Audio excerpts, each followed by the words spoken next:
C'est à Paris, dans un ancien atelier de mécanique du 13e arrondissement, entouré de mes collaborateurs, que je travaille à la création de mes lunettes. Dans cet atelier, tout au long de l'année, depuis 25 ans, des gestes précis se succèdent, façonnent et apprivoisent la matière. Ici, pas d'ordinateur, seulement l'expression des mains. Tout commence par un dessin, complété de mots qui évoquent des sensations. J'ai la chance d'avoir une équipe qui sait écouter et interpréter mes explications, mes commentaires, mes gestes.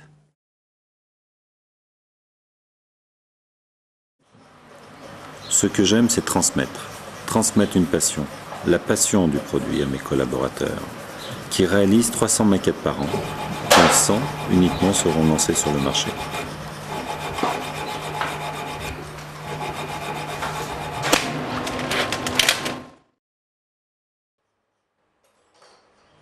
Comme toute matière naturelle, c'est des avantages et des inconvénients.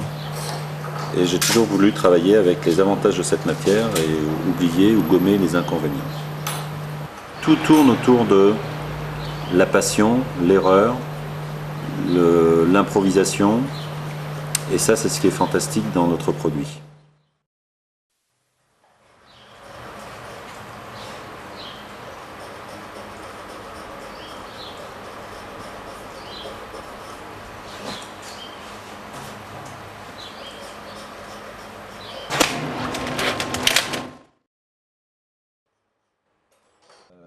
Une lunette ne tient à rien, c'est un demi-millimètre, 1 millimètre, un jeu subtil sur ce coup de ligne que j'expliquais tout à l'heure va permettre au produit de complètement changer.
Il y a beaucoup plus de travail, on va dire, aujourd'hui à l'intérieur de la lunette, en cherchant des angles de confort.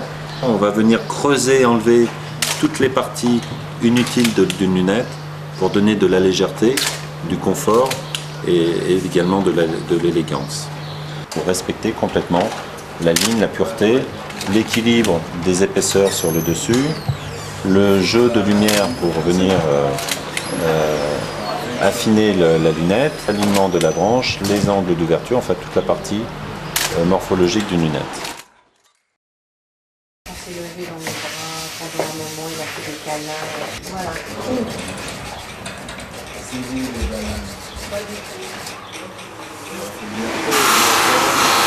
Son épaule, c'est